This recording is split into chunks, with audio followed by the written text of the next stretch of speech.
Hello everybody, Lisa Strickland here. Hope you're all well today. So today we're going to have a chat about sugar and what the best alternatives are. Now, you'll have to excuse me, I have got some notes today because it just makes it easier. There's quite a lot to cover and a lot of detail to look at because it's such a broad area, sugar. It's just so entrenched in our lives that there is just so much out there about it. So, most processed foods these days actually have sugar in them in some way or form. And I'm sure that most of us don't know that there are actually 61 different names for sugar. And we can miss it quite easily on the back of ingredients lists. It's actually quite scary because if you look at the list, you will find that some of the things that are on there, you would never even guessed that it was a type of processed sugar. Now, this is a list that I will put up on my Facebook page so that you can have a look and see the list and get a better idea. So if you like my page, and you can go into the files there and have a look at that list, and that will assist you to understand the amazing amount of different types of words that are used for the word sugar, so that you can keep an eye on the foods that you're eating and feeding to your family, because we're very aware and becoming more and more all the time that we need to reduce the amount of sugar that is in our diets. So it's linked to so many significant health concerns. You've got obesity, heart disease, type 2 diabetes, and there's actually also a non-alcohol related fatty liver disease that it's linked to as well. So that's something that's, that most people don't know about. So there are all sorts of things. There's just so many things that sugar is linked to. It lowers our immune system. There is no nutrients in it whatsoever. So all it does is lower our immune system and make us more susceptible to actually catching or actually creating a disease in our body, or to lower our immune system to make us more susceptible to the things that are around us. So really important to have an awareness and an understanding of the different types of sugar there are out there. Now, as I stated, processed sugars have no nutrients in it, so none at all. But there are more natural products that are out there that actually are still sugar, but they have some nutrient value to them and are a lot better to use than your usual processed sugars. So you've got things like maple syrup. Now, maple syrup has something like 20 different antioxidants that it has. It has zinc and manganese, calcium, potassium. There is goodness in it. Now, that's not saying it's not sugar, but it is a better version to sweeten the things that you would like to use it for. Now, number 2 is coconut sugar.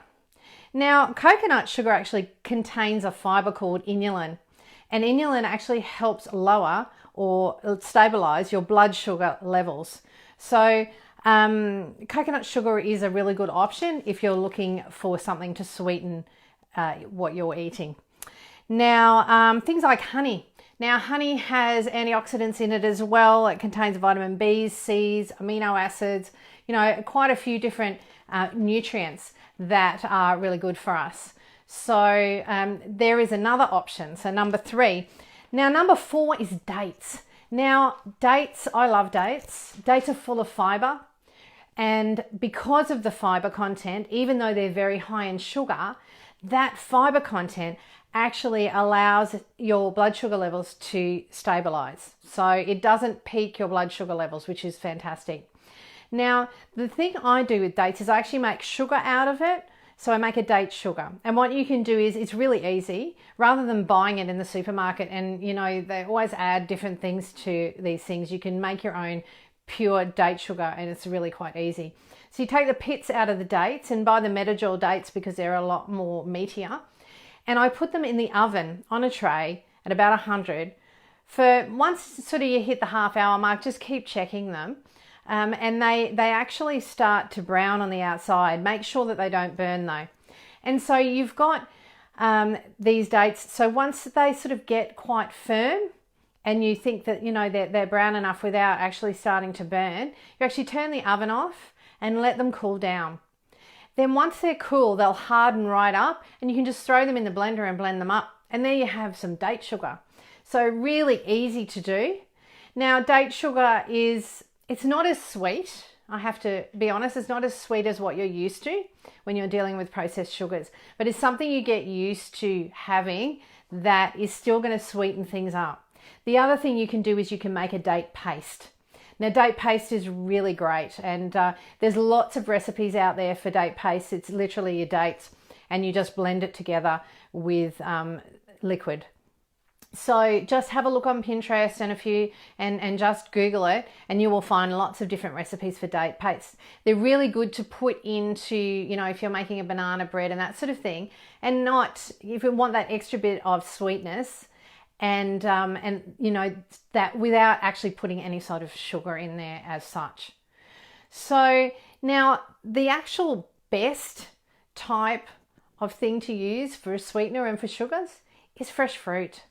You know, making banana breads or even just making any sort of different things. You can use bananas for a lot of stuff and you just mash them up. Now, I don't actually put sugar in my banana breads.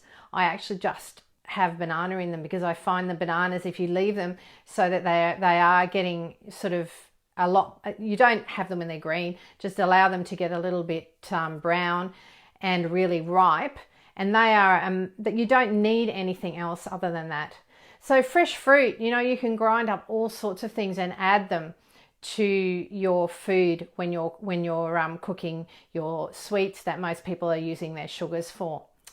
Okay, so that's really a really good option is your fruit. And then you've got the other things that I talked about, the maple syrup and the honey and that sort of thing. But be really, really aware of what you're intaking in regards to your sugar. It's so important. You know, we really need to look after ourselves. People just seem to be getting a lot more things these days, and it does have to do with the fact that we are putting sugar in literally everything that is processed. You know, look at the supermarket. Look, even some of your tinned vegetables, actually, they put sugar in to sweeten them up. So just try and you know, have a little bit more awareness of what you're doing. And if you need anything or you want any advice, please just pop it into the comments below and I am more than happy to assist you further. All right, I hope this has helped and I will talk to you soon. Bye.